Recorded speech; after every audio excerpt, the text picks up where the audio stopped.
Matthew 5:25. Before you are dragged into court, make friends with the person who has accused you of doing wrong. Payo ng Panginoong Hesus, bago lumala ang kaso, makipag-areglo. How to beat an enemy. Paano nga ba tinatalo, ginagapi ang kalaban? Salamat Panginoon dahil kayo ay kaliwanagan, nagtuturo ng tama, mahusay, maganda at maayos. Sa sandaling ito, pakalinisin niyo po kami at ngayon ay bigyan ng karunungan na maunawa ang mensahe niyo para sa amin. Nawa ito'y maging totoo sa aming buhay at sa pagsunod namin sa inyo, lalong mapagharian niyo kami sa aming puso at isip.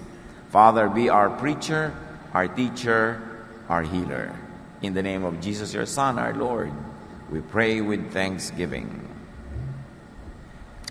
How do you beat an enemy? First of all, don't make any enemy. Prevention is much easier than cure. Kung merong unfriend, dapat meron tayong an-enemy. Huwag tayong makipag-away, huwag pumatol sa nangaaway, wala tayong aayusing gulo kung hindi tayo papasok muna sa gulong ito. Ngunit kung hindi maiwasan at talagang nandyan na, meron, minimize making enemies by maximizing godly behavior. Merong indirect proportion yan. Mas godly ang behavior mo, mas konti ang potentials of making enemies, of offending people, of alienating people who could turn out to become enemies. Proverbs 21:23, watching what you say can save you a lot of trouble. At napakarami talagang awayan, gulo, bakbakan, ang nagsimula lang sa makating dila, sa careless speech, sa mga hindi iniisip at pinag-iisipang mga salita na lumalaki, lumalala, gumugulo, lalo kung marami pa uling maraming daldalera at daldalerong sumasali sa kwento. Dapat maliit lang sana ang problema, pero dahil sa mga salitang hindi kailangan namang sabihin, lumalaki. Proverbs 16:7, when the ways of people please the Lord, He causes even their enemies to be at peace with them. Kapag ang pamamaraan mo ng pamumuhay ay kalugod-lugod sa Diyos, inaayos ng Diyos ang iyong relasyon sa mga tao, at ginagawa ng Diyos pati ang iyong mga kaaway na magkaroon ng kapayapaan at pakikipagkaibigan pa nga sa iyo. Automatic ito. This is really cause and effect. God doesn't have to go down from heaven and interfere with all of your enmities and wars and quarrels. Kasi pag makadiyos ang iyong kilos, natural, ikinalulugod ng Diyos ang kinikilos mo, sang-ayon yun sa kanyang law, sa kanyang natural law, sa cause and effect law, natural, automatically, aayos ang takbo ng iyong buhay. When people obey the will of God, they do what is right, and so lessen tension with others. So pag inuna mo ang pagsunod sa kalooban ng Diyos, isa sa mga automatic fruits nito, magiging mas maganda ang relasyon sa kapwa-tao. Ngayon, kung meron nang nasimulan at nandyan na ang naging pagsakasamaan ng loob o kaya ay pag-aaway, don't worsen current enmity. Huwag nang palakihin ang sunog. Huwag nang dagdagan ang gatong sa apoy.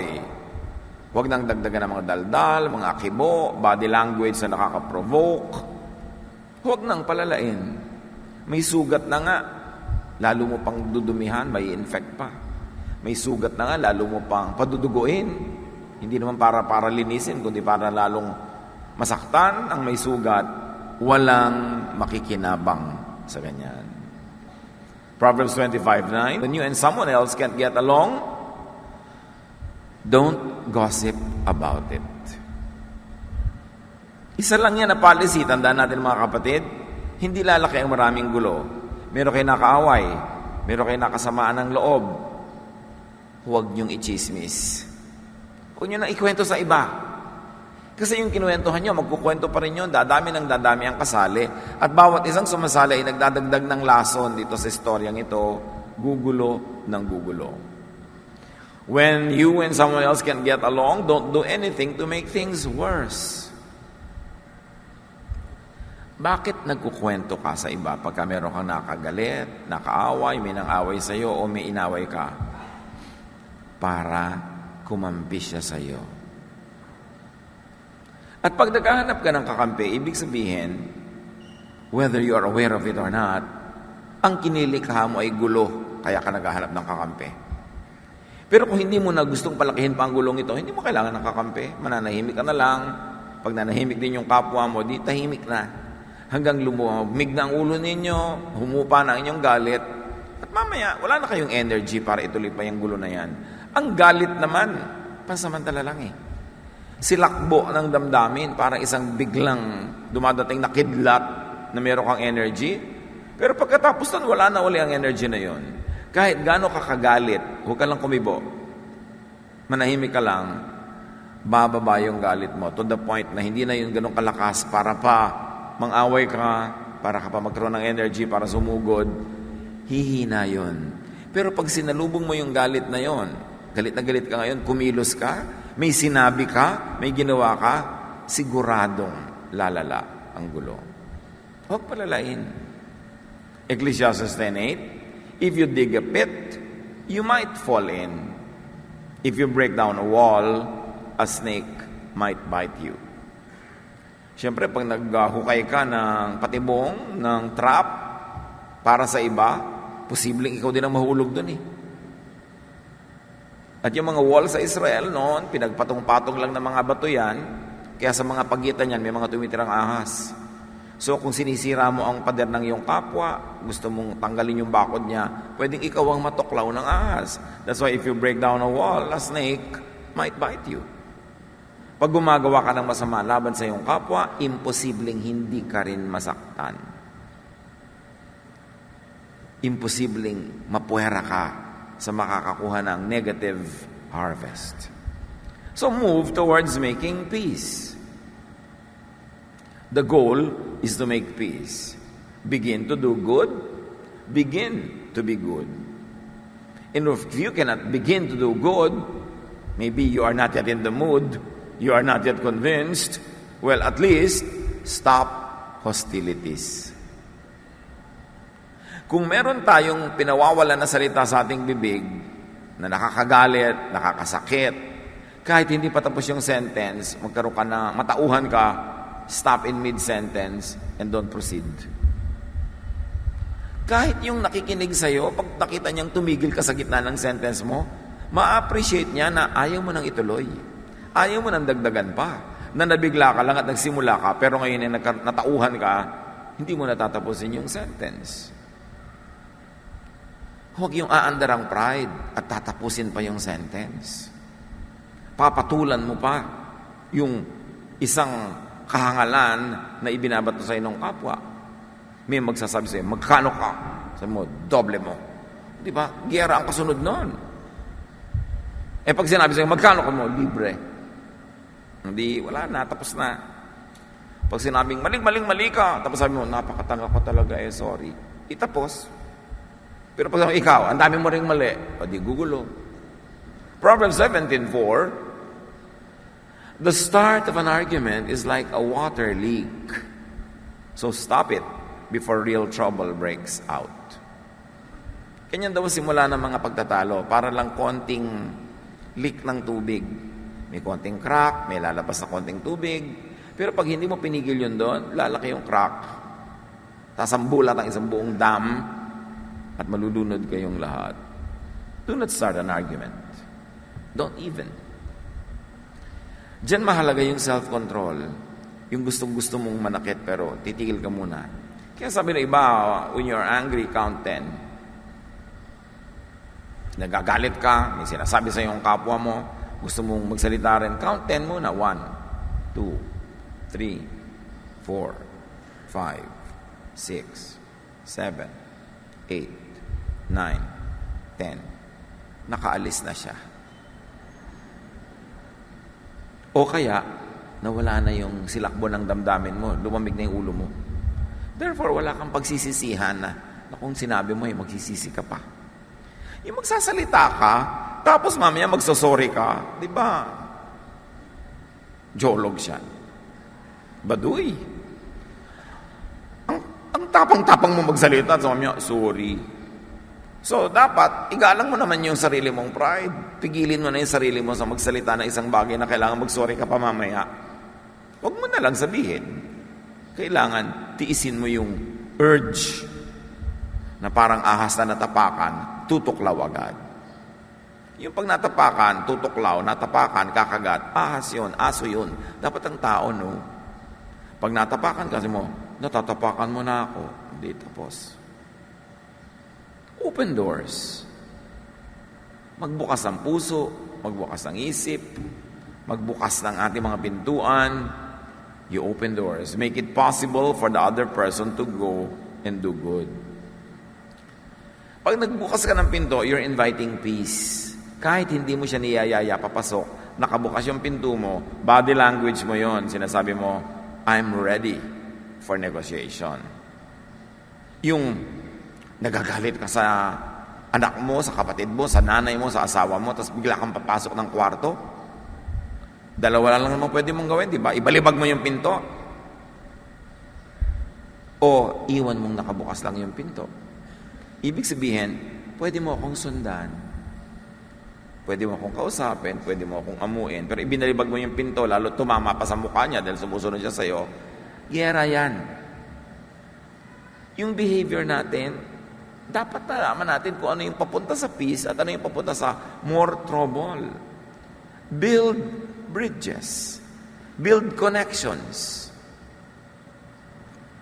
Nagkagalit kayo mag-asawa. Doon kakakain sa kwarto, doon kakakain sa bubong, doon kakakain sa kapitbahay. Kung doon kakakain sa dining table nyo, kahit nagagalit ka, may bridge. Ibig sabihin, kung umupo ka dito at magkape ka sa tabi ko, pwede tayong magkasundo. Huwag kayong magsara. Ngayon, pagsasara nyo yung asawa nyo, pagsara nyo forever. Pagsara nyo for life. Hindi nyo kakausapin ngayon, huwag nyo kausapin buong buhay hanggang mamatay kayo. Ang haba naman po, pastor. Mahaba. Kailan mo kakausapin? Siguro po next year. Kakausapin mo lang pala next year, ba't di pa ngayon? Papagod ka, isang taon kayo hindi nag-uusap. Yung mga nagko-cold war na yan, kulang sa katalinuhan. Magkakagalit kayo, di kayo mag-uusap ng isang linggo, yung pala mag-uusap din kayo. Kaya lang nung linggo na yun na hindi kayo nag-uusap, dumaan na yung birthday ng anak nyo, dumaan na yung anniversary nyo, di ba sayang ang happiness? Yung mga magtatampo-tampo pa, lalayas, babalik din pala next week. Huwag ka nalang lumayas, pumunta ka nalang doon sa kabilang sulok ng bahay nyo. In other words, open doors, pwede mong puntahan. Ngayon, ayaw nyo na, talagang hindi binlock nyo pa sa telepono nyo kung saan kayo nagpunta. Pangatawanan nyo buong buhay. Ngayon, kung di nyo papangatawanan, bahag buntot din kayong babalik-balik, huwag nyo nalang simulan. Kasi sayang ang buhay. Baka yung mga panahon nagtatampo ka, hindi kayo nag-uusap, nasagasaan siya ng tren. 20 kilometers per hour na lang ngayon tren, nasagasaan pa siya. Tapos magsisisi ka. Sayang. Ang dami-dami ang mga ginagawa ng mga taong hindi kasi sila nag-iisip. Alam nyo ba, ilang araw pang nalalabi sa inyong buhay? Alam nyo ba yon? Hindi nyo alam. Kung 50 taon pa o 50 segundo na lang bago matapos ang message na ito. Tapos hindi kayo nakikipag-usap dyan sa katabi nyo, asawa nyo pa, tapos bigla siyang nanigas, namatay siya bigla, nakalulo ng perdible. So, sayang yan. Huwag tayong gumagawa na mag-ganon. It's unwise. Build bridges, build connections, open connecting points, open communication grounds. Huwag nang palalain. Kasi magkakabati rin naman kayo eh. Yung may mga anong araw, uso pa yung nagsusumpa-sumpa ng anak. Hindi mo gusto yung napangasawa, isusumpa mo. Nanganak at lahat, di ka nagpunta, di mo titignan yung apo mo. Nung naghihingalo na ng mga 10 years old na yung apo, ipapatawag din naman eh. Diba? Sayang ang happiness. Now, if you have trouble with people, send and have ambassadors. Kung maganda yung may namamagitan, merong umaareglo sa gitna, may go-between. Luke 14:32, while the other is still away, meaning the enemy, a good king sends a delegation and asks for the terms of peace. Yun ang embassy. An embassy is a group of people or a person that one king sends to the other king to negotiate for peace. Kaya mga bansa na magkakasundo, magkakaibigan, may mga embassy sila sa bansa ng kabila. Ibig sabihin nun, we are always here to make peace. Pag nagka-trouble ang mga bansa natin, pag-usapan natin dito sa embassy namin, andito kami. So, ganun dapat din tayo, may mga ambassador. But make sure na ang nakikigitna sa inyong dalawang nag-aaway is a diplomatic ambassador. Because many fights and wars are worsened by ambassadors from hell. Merong kaaway mo na nga si person B, tapos si person C nasa gitna ninyo, lalo kayong nag-aaway kasi pala sulsul siya. Yung pala, ang pangit niya mag-misrepresent. Ang pangit niya magbitaw ng salita tungkol sa mga sinasabi mo, tungkol doon sa kabilang tao. Pagpunta niya doon, lalong magagalit yung tao na yon, panggulo siya. Kaya napaka-blessed ng mga tao na meron silang mga kakilala, kaibigan, kamag-anak na ambassadors of peace. Yung galit ka sa isang tao, pag kinausap ka nitong kausap mo ngayon, mawawala yung galit mo dahil naipapaliwanag niya sa iyo kung yung posibilidad na makakapagpatanggal lang yung init ng ulo o galit. Pero meron naman nagdadagdag. Pag-ingatan nyo mga kapatid, yung pagkakausap nyo siya, hindi nyo napapansin, nagagalit na pala kayo doon sa isang tao dahil sa mga salita niya. Yun ang mga ambassadors from hell. At kung minsan, pag hindi tayo masipag mag-aral, hindi tayo masipag magsaliksik, naniniwala tayo agad sa ating kausap. At pag hindi mo binantayan, yung kagalit niya kanina na siya lang ang kagalit, pagka nakausap ka, ikaw galit na rin. Hindi ganun dapat ang mga makahesus na tao. Hindi ka nagbibigay ng pasya kung matutuwa ka o magagalit sa isang tao nang hindi mo naman siya naririnig. Kwento-kwento lang ng iba. Very important, when there is quarrel, make peace offerings. Regalo yan. Proverbs 18:16, a gift will get you in to see anyone. Ang pinakamabisang pangkatok sa pintong nakasara ay regalo. Ano man yon. Napaka-importante na marunong ka magregalo. Proverbs 17:8, sabi nga, a bribe works miracles, like a magic charm that brings good luck. Yung iba, galit na galit sa bribe. Akala nila lahat ng bribe masama. Masama ang bribe kung binibigay mo sa judge para baluktutin ang justice. Masama yung bribe na ibinibigay mo sa nagche-check ng quality para papasahin niya ang hindi pasado. Pero ano naman ang masama na magbigay ka ng isang turon sa isang clerk na gutom na ginanahan tuloy na bilis-bilisan ang paggawa ng papeles mo? Ano masama dun? So hindi naman lahat ng mga binibigay natin corruption na. Kaya nga ang ganda ng tawag dyan sa Tagalog padulas. Para dumulas-dulas. Diba? Kailangan naman natin yan para dumali-dali ang pag-andar ng makinarya. Pipiliin lang natin kung saan merong bribery na nagaganap. Yung bribery na pampagana, pampasaya, hindi naman yun nakaka-damage. As long as justice is not compromised or quality is not compromised. Proverbs 21:14, if someone is angry with you, a gift given secretly will calm him down.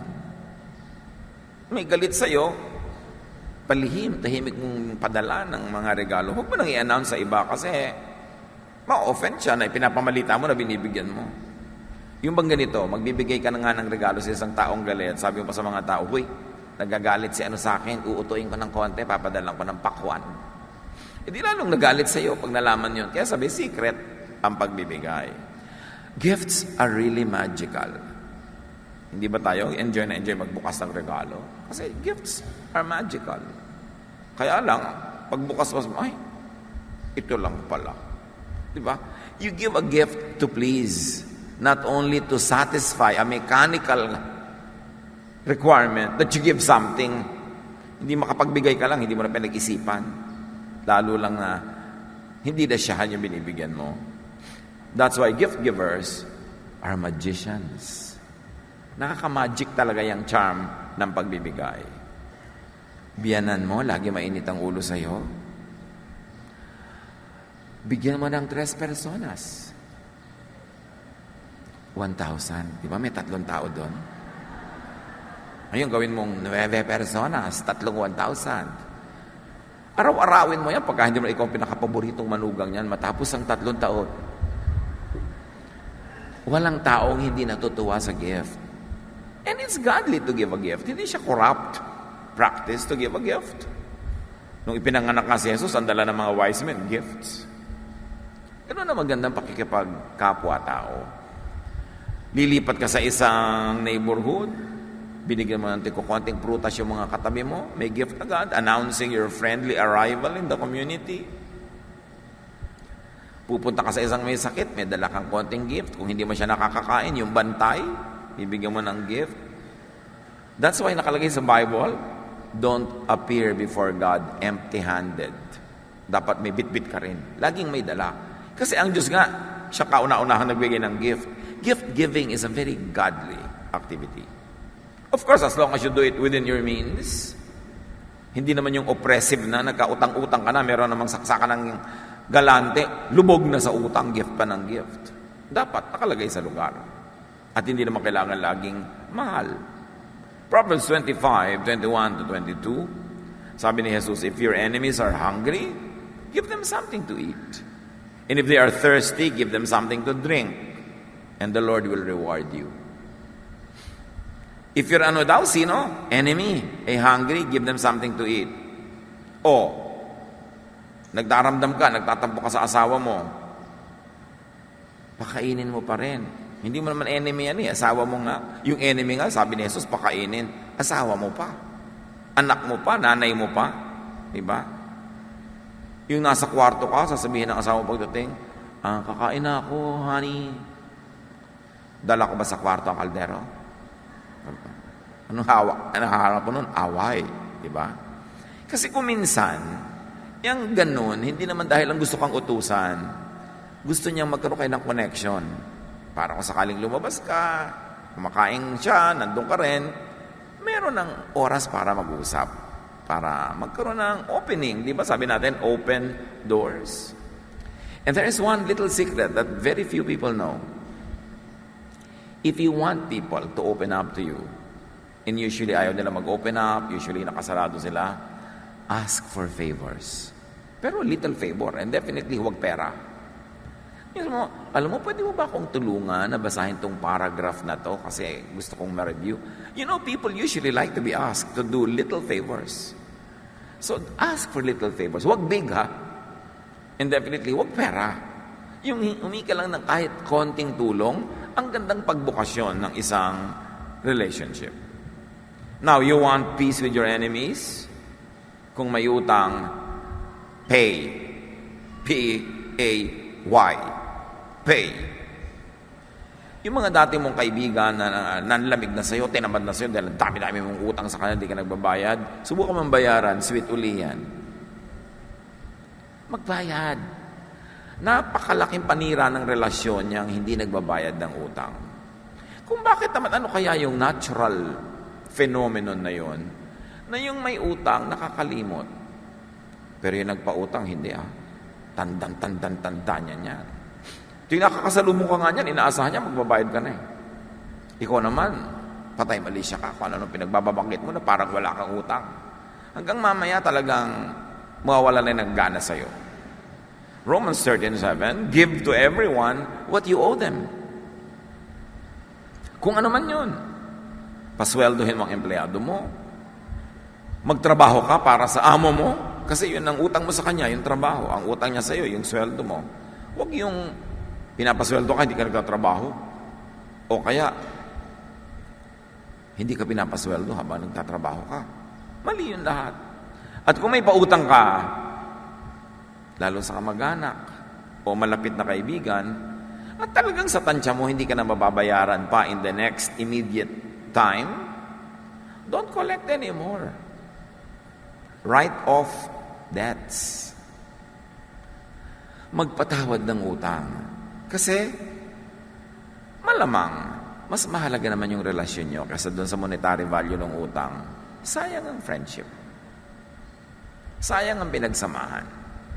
You can never make old friends. Old friends could only be kept or lost. Ngayon, sa konting halaga, hindi mo naman ikamamatay, hindi mo ipaghihirap, at di mo rin ikayayaman, mabuti papatawarin mo na. At para to clear the air, sabihin mo, alam mo, halika ha, kung ano man yung utang mo sa akin noon, pinapatawad na kita, kalimutan na natin. Pagka na lang bigla ka nagkapera, di bigyan mo ako ng gift, pero hindi na yan bayad sa utang, binubura ko na. Sayang kasi ang friendship. Gaano karaming friendship na dinilig ng dugo at pawis ang nawala dahil lang sa utang. So alin ang mas mahalaga sa atin? Makakolekta o mawala ang ating kaibigan? Total, hindi rin naman tayo makakakolekta. Tapos nawalan pa tayo ng kaibigan, di doble lugi yun. Kaya pwede mo sabihin habang nagkakampi kayo, alam mo, palagay ko naman, hindi mo na ako mababayaran pa. Yung pera ko, hindi na babalik. So, at least yung friendship natin, ibalik na lang natin. Kasi again, sayang ang happiness. Ang dami-daming lungkot ng buhay. Ngayon, yung mangilan-ngilan mong happiness, sasayangin mo pa. Always try to protect happiness. Kasi kayamanan yan. Isang malaking kayamanan ng happiness. Kaya sa Philemon 1:18, if he has wronged you in any way, sabi ni Paul, or owes you anything, charge that to my account. Ito kasing si Paul, nagkaroon siya ng kaibigan, convert, si Onesimus, slave nitong si Philemon.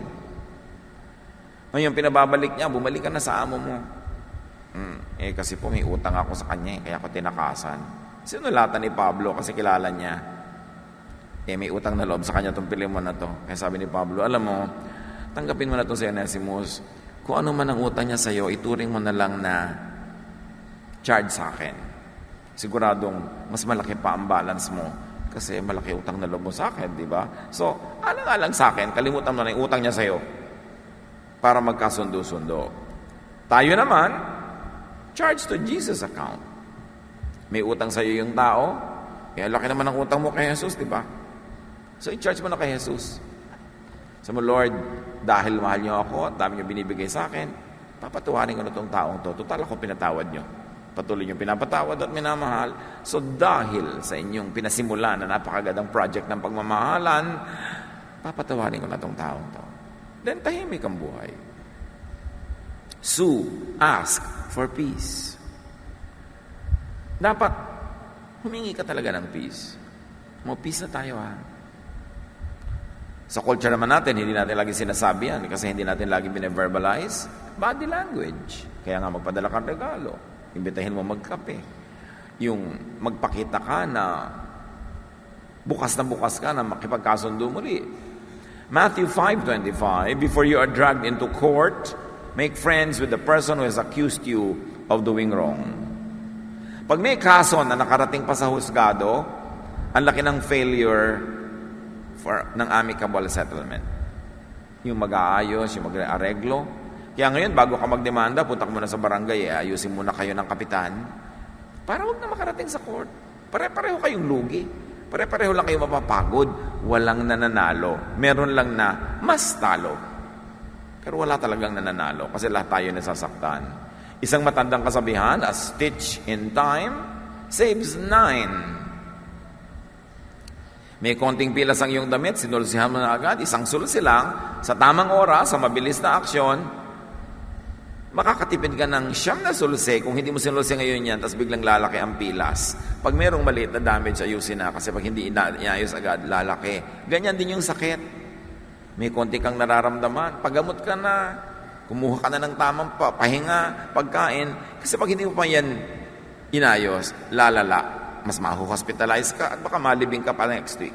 Kaya kailangan, meron kang nararamdaman, ayusin mo na agad. O may dinaramdam siya, nagagalit siya sa'yo, ayusin mo na agad kasi pag hindi, lalaki. Lalaki, sayang.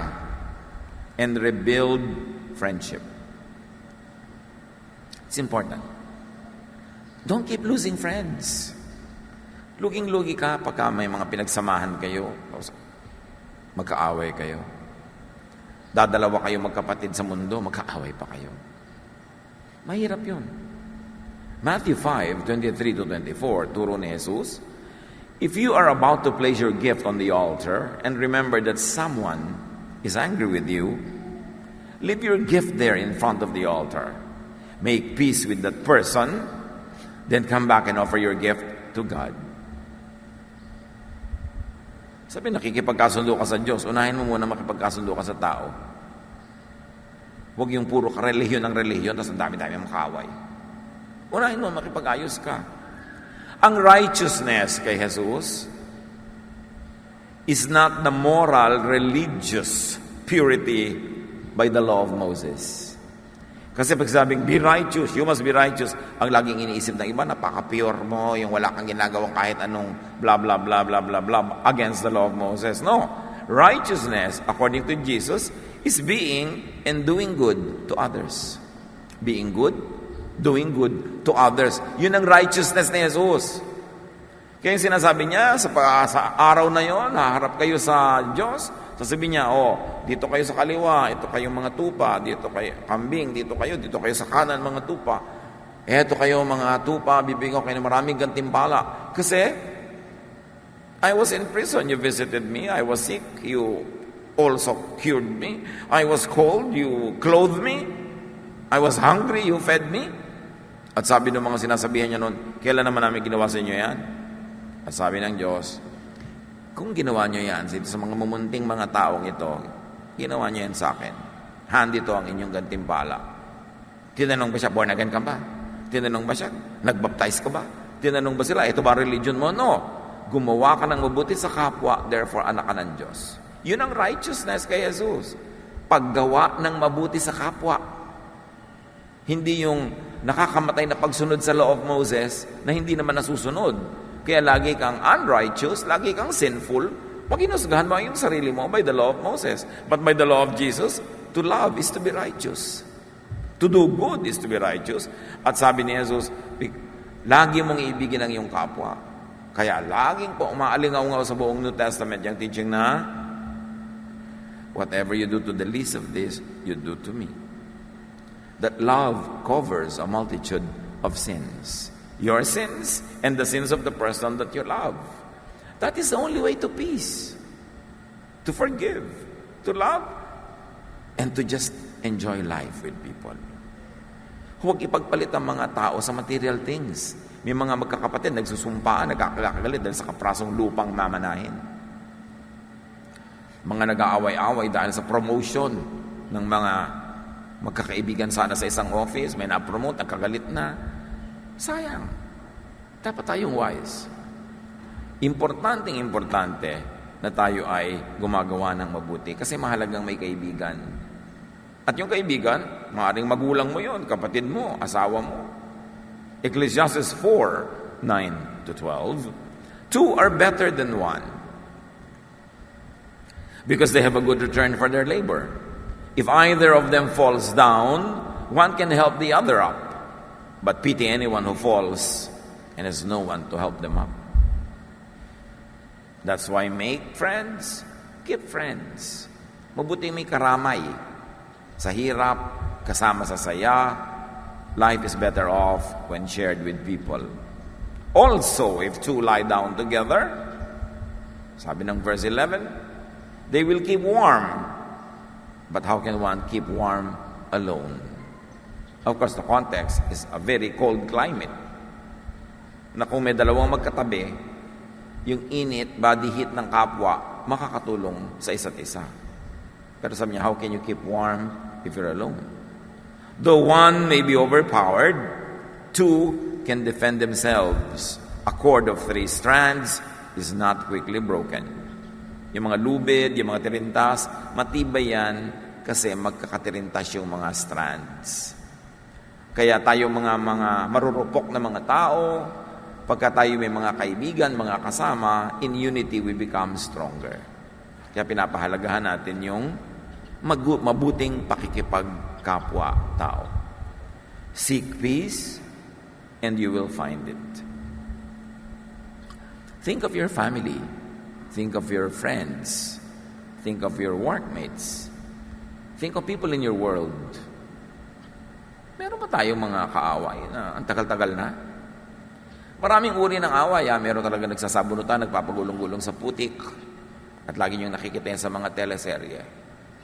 Yung mga nagsasampala, nagbubuhusan ng tubig. Diba? Pero meron namang pag-aaway na mas simple. Yun lang, hindi kayo nag-uusap. Hindi kayo nagpapansinan. Away din yun. Sayang. So seek peace. With your verbal language, with your body language, with your behavior, with your lifestyle, all of that are invitations to either peace or war. Psalm 34:14, depart from evil and do good. Seek peace and pursue it. Yung meron kayong reunion ng mga high school classmates mo, tapos umasenso ka sa buhay, yumaman ka, pero alam mo may mga classmates ka na hindi yumaman, na natiling mahirap, o kaya humirap pa nga. Tapos aaten ka ng reunion na saksakan ng gara ng suot mo, ang dami-dami mong drama na ang sinasabi mo lang ay, ang yaman-yaman ko na. Anong hinahanap nyo nun? Peace or war? Anong hinahanap nyo nun? Friendship or enmity? Sa body language kasi sinasabi mo rin. Kung pupunta tayo sa mga kamag-anak natin, mga kaibigan natin na they have less in life, you dress down. You don't dress up. Unless you want na mainggit sila sa'yo at patunayang mayaman ka na kaysa sa kanila. But do you think you will make friends that way? It is important. God dressed down when Jesus became a human being. Dress down. Adjust. Huwag yung ang taas-taas ng tingin natin sa sarili at arte natin, yung body language natin. Kasi merong maiinggit, merong masasaktan, at meron namang maasiwa. All of that, hindi friendship ang pupuntahan. Ang ating title is How to Beat an Enemy. The best way to beat an enemy is to turn him or her into a friend. Yun lang ang paraan na mananalo ka laban sa iyong kaaway. Hindi yung mas malakas ang sampal mo, mas malakas ang sigaw mo, mas malakas ang suntok mo. No. Pag yung kaaway na yan, dahil sa iyong charm, dahil sa iyong loving ways, ay naging kaibigan mo pa. Dun ka palang mananalo. There's only one way to beat an enemy, turn him into a friend. Father, we thank you that you are our friend through Jesus. At dahil na rin sa iyong initiative, humankind, which has been at war with you, humankind is now your friend through Jesus. Turuan mo kaming gawin din yun. Magkaroon kami ng initiative, kusa, kami ang unang gumawa, para kung may kaaway kami magkasundo. O kaya hindi man magkasundo agad, huwag nang lumala.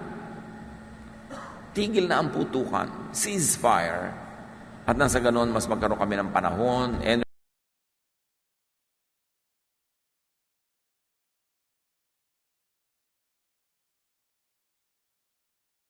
HA, mamaya nang ibig sabihin nun, how to deal with bubings. Kasi marami talagang bubing sa buhay. Pero how do you deal with that? Especially kung ikaw yung bubing. Paano kaya yon? Dear God, thank you that you're intelligent, and we thank you that we can learn something from you every day. Right now, may you bless everyone through wisdom that comes from your word. May your mercies abound in our lives, restore our health, our energy, teach us to submit to your will. And right now, we ask you to be our speaker. Lord, be our speaker. Give us a simple message that will make us better persons. Teach us, Lord, also to be more intelligent so that people will not be impatient with us. May your wisdom abound. Be the speaker, O God. Use your servant only as your instrument. In the name of Jesus, your Son, we pray with thanksgiving. How to deal with bubings. Matthew 15, 10 to 20. I'll be reading from the New International Version. Jesus called the crowd to him and said, "Listen and understand. What goes into a man's mouth does not make him unclean, but what comes out of his mouth, that is what makes him unclean." Then the disciples came to him and asked, "Do you know that the Pharisees were offended when they heard this?" He replied, "Every plant that my heavenly Father has not planted will be pulled up by the roots. leave them. They are blind guides. If a blind man leads a blind man, both will fall into a pit.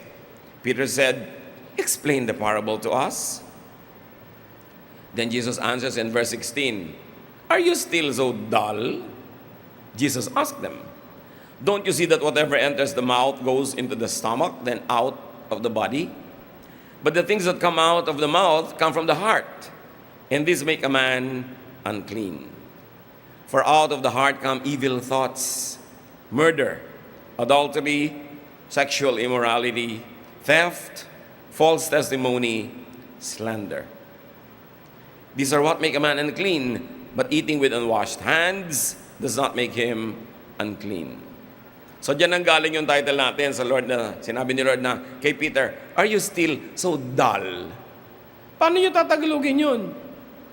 Many Christians feel offended with the word bobing, but the word exists because the idea exists.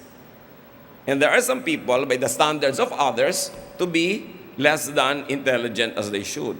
Now, our lesson now is not about dietary laws. It's not about teachings of Jesus on what is unclean. Our lesson today is how to deal with the dull, those who do not and cannot understand, that we lovingly and jokingly call bubing. How do you deal with that? And I want you to think of people now that you consider to be less intelligent than you. Siguro mga taong lagi nyo napapagalitan, nasisinghalan nyo dahil hindi ka naintindihan, etc., etc. No one, you understand those who lack understanding. Ikaw pala yung marunong, di ikaw yung umunawa. So you understand, you do the understanding. Ikaw pala yung amo, may tauhan ka, pinapasweldo mo, the presumption is mas marami kang alam. Therefore, huwag kang magalit kung hindi kanya kasing talino. Matakot ka kung mas matalino siya sa'yo. So pasalamat ka, mas matalino ka sa kanya. Huwag ka nalang magalit. Luke 12:48, from everyone who has been given much, much will be demanded. And from the one who has been entrusted with much, much more will be asked. So kung sino binigyan ng mas maraming talino, mas maraming hahanapin sa kanya ang Diyos. At i-apply mo yung katalinuhan mo sa pag-unawa ng hindi mo kasing talino. Apply this to your understanding and overflowing intelligence. That if you consider yourself so bright, then be charitable, be kind to the less bright. More understanding of others is expected from the more intelligent. Hindi bagay sa matalino na nagagalit sa bubing, kasi bubing na rin siya pag ginawa niya yun. Dapat mas naunawa mo. Sino pa ba mag-a-adjust? Help and make yourself understand the dull, the so-called dull. Think and say, kasi hindi abot. Gano'n na lang. Sobrang mataas yung ideya mo para sa mababa. Sobrang malayo o malawak para sa maiksi ang kamay. Romans 15:1, we who are strong ought to bear with the failings of the weak and not to please ourselves. Kaya ang complete title natin, hindi abot. Yun yung HA, no? How to deal with bubings. Hindi nila abot eh. Abot mo pala. So, gawin itong explanation. Tuwing may hindi ka maintindihan na tao, bakit hindi makaintindi, sabihin mo, yun, hindi abot. Gawin mo itong motto for understanding others. Gawin itong expression para hindi ka magalit lagi. Sabi, ay, hindi kasi abot ni Bining ang ideya. Para huwag ka lagi mainis at huwag ka ma-high blood. Ang sasabihin mo, HA. Which means, tandaan nyo yung title. Ang dami nyong paggagamitan yan. Biyanan nyo, for instance. Di ba? Asawa mo, hindi abot. Buti na lang abot ka niya. Di ba? Pero yung ideya mo, hindi niya maabot, hayaan mo na. Anak mo kuminsan, o nanay mo, magulang mo, empleyado mo, kung ikaw may mga empleyado, hindi abot. What do? Bring the cookies to the lower shelves. Ang daming shelves, nandun yung cookies sa taas, hindi niya maabot, edi ibaba mo para maabot niya. Simplify. Explain more clearly, more slowly, more simply, more patiently, more sympathetically, and more lovingly. Di ba dapat mahalin mo yung kulang ang karunungan? Hindi naman kasalanan na kulang ang karunungan ng tao. In fact, they're inadequate, they're handicapped. What is the Christian response to that? Love. Consider the man who lacked understanding but tried very hard. So Mark 10:21, Jesus looked at him and loved him. Trying hard pero hindi pa rin niya naabot. Yung mapagmahal na mata ni Lord, hinagod siya ng tingin. At sabi siguro ni Lord, hindi abot. Kawawa naman. Then Jesus proceeded to explain further. Magbigay ka ng example sa iyong paliwanag, illustration. Use metaphor from daily life like Jesus did. But do not be angry. Do not be aggressive. Do not be violent. To the point na binatukan mo na dahil hindi ka maintindihan. Sinapak mo na dahil kaya mo. It is a misuse of power, of strength. Sinigawan mo na kasi hindi ka maintindihan, kasi kaya mo sigawan. Di ba? Mali yun. Pinapahiram ka ng Panginoon ang pagkakapangyarihan para maging loving ka. Hindi para maging abusive and aggressive. How else do you deal with the dull? Repeat. Keep repeating your instruction, your explanation, and illustration. Kasi may mga tao talaga, after 5 repeats pa lang nila masisimulang mayunawaan. And then test if you are understood. Ask questions. Bumili ka ng ganitong A. Pag walang A, bilhin mo B. Pag walang B, bilhin mo C. O anong uunahin mong bilhin? A. Pag walang A, ano? Hindi C, B. Di ba? Uulitin mo para malinaw. Kasi yung maliit ang pag-iisip, akala niya, naintindihan na niya. Hindi pala. Ask for a repetition of your message. Lalo kung may history yung tao na yun na laging mali ang ginagawa niya. Tiyakin. Teach and equip. Just like Jesus would do. Give people tools to understand and express ideas. I-model mo. I-display mo. I-exhibit mo. I-demonstrate mo. Show examples like Jesus did. Then encourage people to ask questions, to clarify. Hindi ka dapat parang poon na hindi pwedeng tanungin, na hindi na naiintindihan, nervyos na siya, lumakad na, nanguhula na lang, kasi natatakot magtanong. So you encourage. May question ka ba? Naintindihan mo ba? Pero huwag niyo itatanong yung naintindihan mo ba, dahil akala niya naintindihan na niya. Sabi niyo, opo, yung pala hindi. So, give more exploratory questions. More diagnostic questions. Not answerable by yes or no. Dahil baka pag walang maisagot, mag-yes na lang or no. Hindi mo alam kung talagang tama yung sagot niya or not.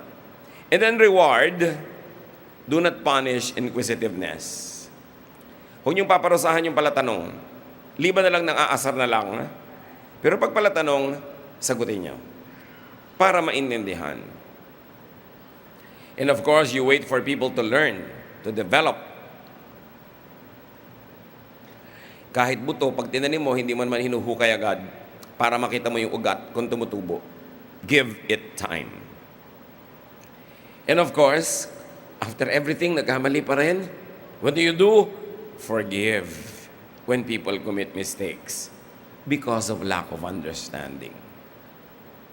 Kanya-kanya lang naman tayong turns sa maging bubing eh. Kumisan ang tali-talino mo sa school pero bubing ka sa love life. Ang tali-talino mo sa negosyo pero bubing ka halimbawa sa ganitong bagay. Kanya-kanya lang tayo ng katalinuhan at kanya-kanya tayo ng kahinaan sa ating isip. Yung iba sobra lang na-highlight yung kapurulan nila kasi wala silang chance or opportunity na ipakita kung saan sila magaling. buong kalupitan na silang na-assign ng buhay sa isang lugar na hindi na nila maipakita yung ningning nila dahil nadaganan na sila ng nadaganan at natapakan ng natapakan doon. But everybody is bright. Why? Because God gives everybody spiritual gifts. Yung iba, wala lang chance. So kung meron kayong opportunity na palagay kayo sa trabaho, sa role, sa lugar na yung galing nyo ang lumalabas, pasalamat kayo sa Diyos. Yung iba, hindi lang nagkakaroon ng ganung pagkakataon. Ignorance, even dullness, is not even a sin. So hindi dapat ikagalit yan.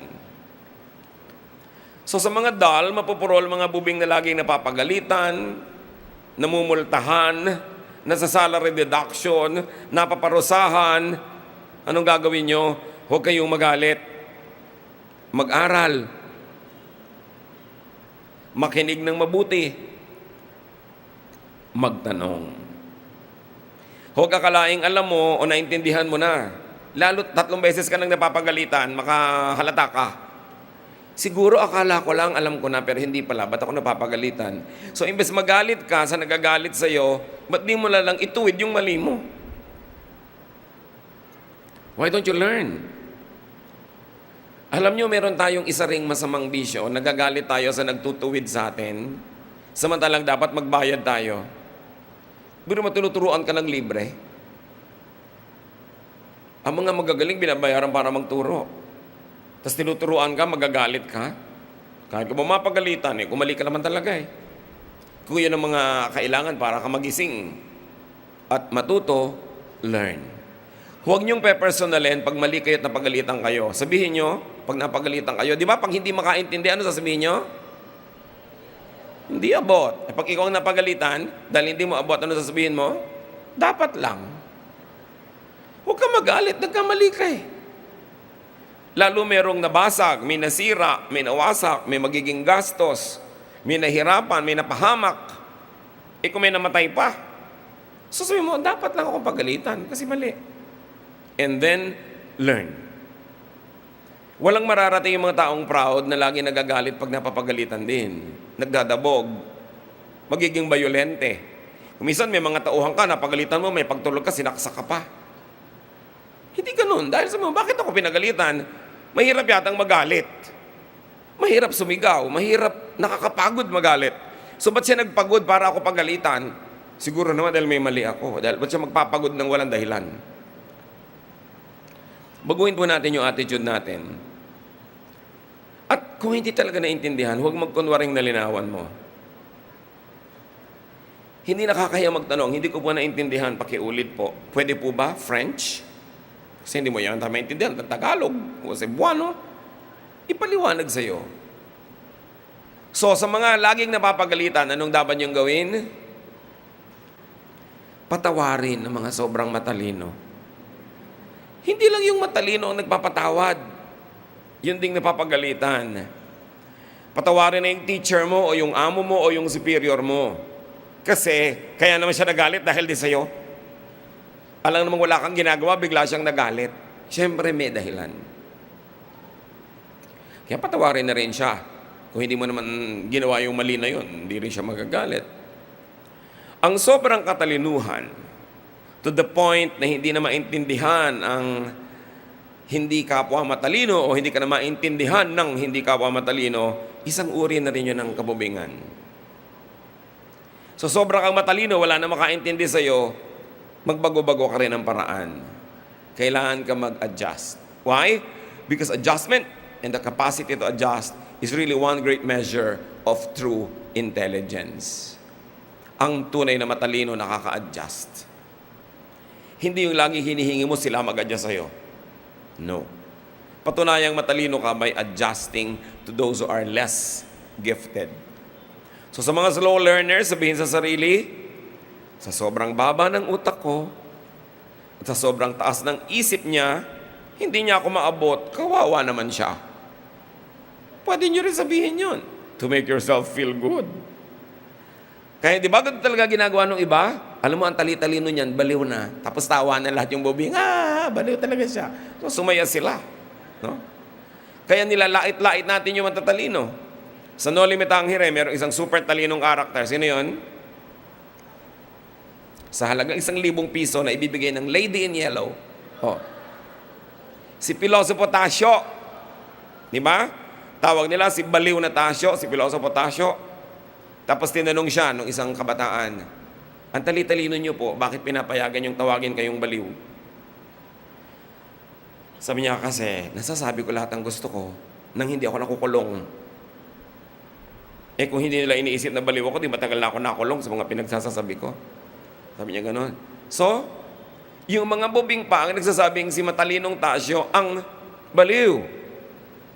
So kung kayo man may nako-consider na baliw, di ba? Sipin nyo, baliw nga ba siya o ako ang baliw? Sino sa aming dalawa? Pinapadali kasi natin ang buhay. Lahat ng hindi natin nauunawa, tinatawag nating mali. Para maging komportable tayo kung sa anong niyayakap o kinakalong o sinusundan natin. Mali na lang yung iba, period. Pero hindi ganun ang taong naghahanap ng katotohanan. At hindi ganun ang taong palalayain ang katotohanan. Dapat handa tayong kilalanin natin mga kamangmangan para matilamsikan tayo ng liwanag ng pong may kapal. Kailangan magpakumbaba, kilalanin ang pagkakamali, ihingi ito ng tawad kung kailangan. At huwag tayo magalit sa nagtutuwid sa atin. Napakapalad ng may nagtutuwid. Yung mga bata na itinutuwid ng magulang, nagdadabog pa. Bakit po yung classmate ko walang nagtutuwid? Eh, ulila yun eh. Gusto mo maging ulila? Heto, barilin mo ko nang maging ulila ka. Sino magpapakain sa'yo? Dapat, make our kids realize that they are privileged pag itinutuwid natin sila. Hindi yung akala mo susuyuin mo pa dahil napagalitan mo. But of course, kung lumabis ka kasi sa galit mo, eto na tuloy, ikaw pang nanunuyo sa ending. Samantalang tama ka naman magalit, mali lang yung pagdadala mo ng galit mo. Mukha na tuloy ikaw yung masama. Kaya dapat kinokontrol talaga yung emosyon. Kaya sa mga bubing, sabihin nyo sa matatalino, pinapatawad na kita. Di ba? Ang tali-talino mo, hindi ka bagay dito sa mundo. So pag hindi abot ng kapwa ang abot mo, sa halip na mainis, pasalamat. Dahil mas blessed ka. Bili mo, naaabot mo hindi abot ng iba, pasalamat ka, huwag maging mayabang. In fact, abutin mo para sa kanila. Hindi mo abot ang switch o ako na magbubukas ng ilaw. Hindi mo abot ang bote, ibababa ko na sa'yo. Hindi mo ko maintindihan, i-explain ko ng mas simple. Ibababa ko para sa'yo. Pag hindi abot ang abot mo, iabot mo pa sa kanila. Malaki ang hinihinging pananagutan sa binibigyan ng Panginoon ng mga maraming pagpapala. And never be angry again at the dull and the ignorant.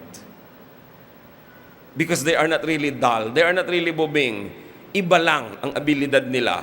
At hindi sa abilidad na yun kayo naglalaro, doon sa abilidad mo, kaya nagmumukhang ikaw ang magaling. Pero subukan mo to play in the field of this other person. Siguradong ilalampaso ka niya kasi ang galing niya doon. May pinapagalitan ka isang mekaniko, subukan mo mag-contest kayo ng pag-repair ng isang sirang kotse, talo ka. May pinapagalitan kang labandera, subukan nyo magpaputian ng damit. Nalalabhan, talo ka. Kanya-kanya ng galing eh. So, pasalamat tayo dahil magaling tayo. Lalong-lalo ko yung galing natin ang sineselebrate nung occasion, nung environment, o nung society. Because in many other occasions, some people are not able to celebrate what is good and perfect in them because they have no chance. Be kind. Isipin mo na lang, pagka dull and ignorant, ano sasabihin natin? Hindi abot. Yun na lang. Kung meron lang kayong matatanda na dalawang words sa fellowship natin ngayon, yun ay praise God. Hindi abot nga. Okay? So, kabubingan ang magalit sa mga bubing. Ibig sabihin lang, mal-adjusted ka, hindi mo sila inaabot, at nagiging makasarili ka sa iyong karunungan. I want you to bow before the Lord and close your eyes. Panginoon, turuan niyo po kami na ituwid ang aming mga ugali, na huwag kami magalit sa mga nagtutuwid sa amin. Sa halip doon,